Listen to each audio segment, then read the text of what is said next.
stop being a victim. I know that sounds pretty harsh. I remember one of my very first coaching clients. It was actually a male coaching client, and he said to me once that what shifted him was one day his father coming to him and saying, literally yelling at him and saying, "Stop being a victim." And he had gone through a lot in his life and really struggled to overcome a lot of those things. And I know we all have moments of literally being a victim.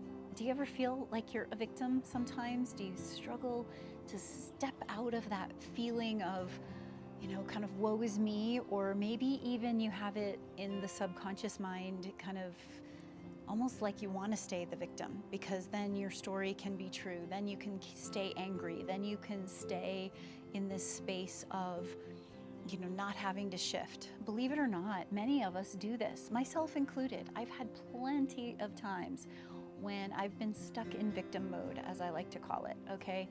And I want to share 4 ideas with you today about getting out of victim mode.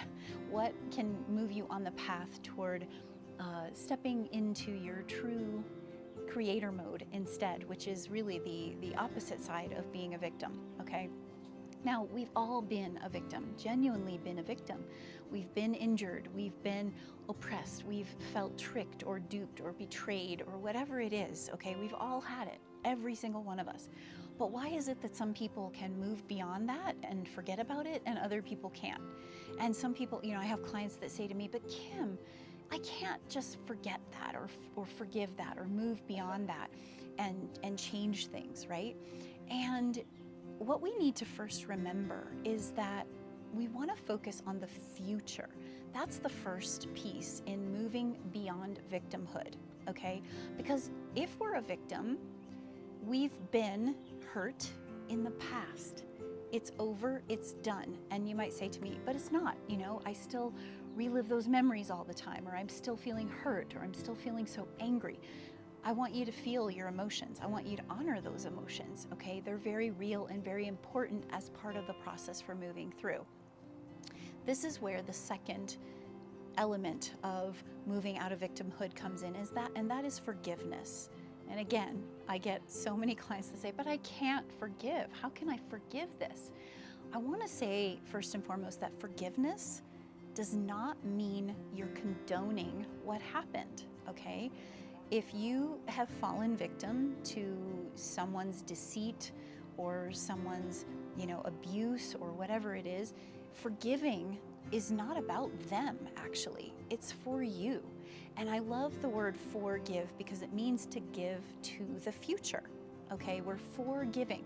We're giving it to the future. The universe will find its balance. It always does, okay? We always have things coming into balance and out of balance and correcting themselves. And it's no different in the relationships that we have. I always say we are nature, not just in nature or part of nature, but we are nature, which means even our relationships and our interactions with one another will correct themselves. And maybe some people believe in karma and the idea that, eventually karma catches up with you, whether it's in this lifetime or another lifetime. Whatever your beliefs are, what I want to emphasize is there really is an aspect of nature that will correct itself as needed, and it's not up to us. It's not up to us to decide what the fate of someone else or something else is, right? It's not up to us to decide that a person should be punished or pay forever or be suppressed or oppressed forever because of what they've done, okay? We may feel that way. Those may be very real feelings. But this is where that concept of focusing on the future fits in with this idea of forgiving, because we're giving it over to the future. We're letting it go forward and trusting that whatever's meant to be will be. But the thing that happens when we don't forgive or when we stay stuck in the past, the only person that we're hurting is ourselves. And you might say, "But I'm angry with that person.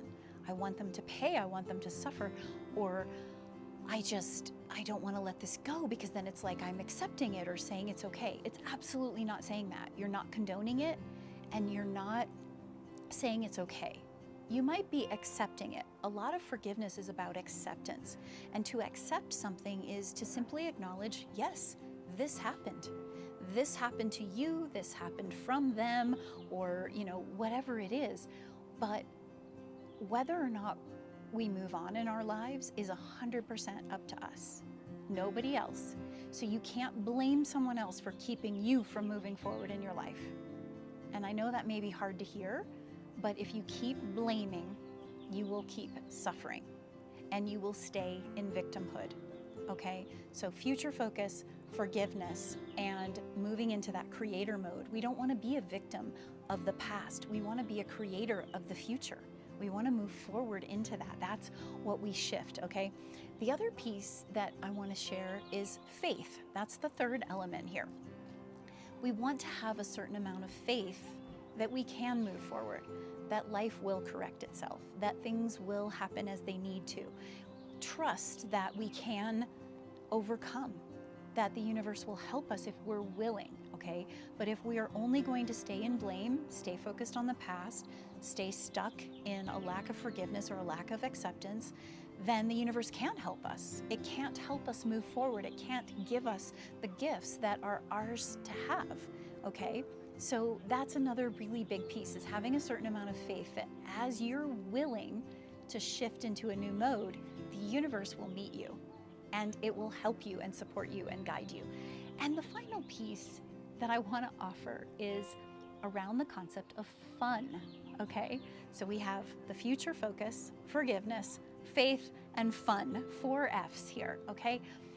You think, oh, Kim, how can I have fun forgiving and focusing on the future when I'm so angry and caught up in what someone did to me or what someone said or how they defamed me or how they,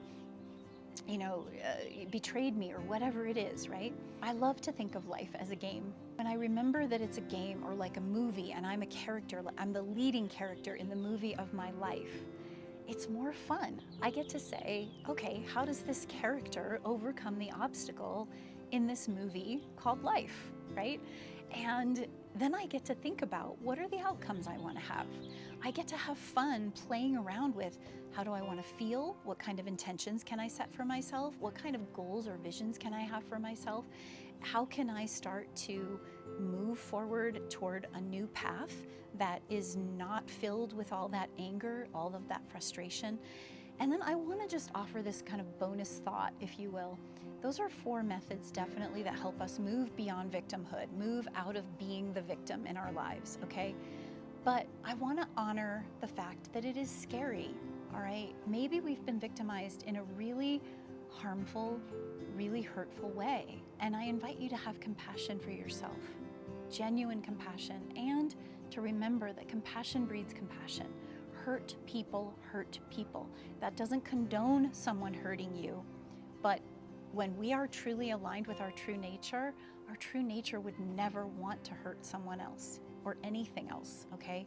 That's not what our true nature does. Our true nature is aligned with life-giving, love-giving, wisdom-building forces, okay? And we would not want to intentionally harm someone by choice if we're in that space. Hurt people. And again, it doesn't condone, but it might help you to accept, to forgive, to move forward, to stop feeling stuck in that place of wishing they would pay for what they've done or what's happened to you. There are so many incredibly inspiring stories out there of people who've lost limbs, lost their eyesight, overcome horrific experiences and abuse. And their stories are incredibly inspiring. And I know that they have a tremendous amount of challenge. They're trying so hard to overcome things. Every day they have to remind themselves, every day they have to think about what are they grateful for?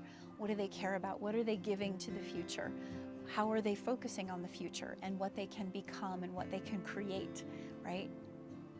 Read about those stories, read biographies, watch inspirational videos along those lines. Those can help you to stay the course and remind yourself that you're not alone and that compassion will always win for yourself and for others, and that you have within you everything you need to have an amazing, creative, and beautiful future. You are a gift. You are not a victim. You may have been a victim, but the question is, are you choosing to be a victim? And that is a choice that you get to make, okay? Nobody's denying any challenges you've ever been through, but whether or not you choose to be a victim moving forward is up to you. I hope this video is helpful. I'd love to hear in the comments any experiences you've had of overcoming victimhood, maybe something that inspired you. Feel free to even leave like a link to an inspirational video or article that you want to share with others that we can all share. Let me know. I'd love to know that. And be sure to subscribe. It really helps the channel. It helps others be able to see this. Give it a like, click the notification bell, and engage. I'd love to build a community around these conversations. All right, until next time.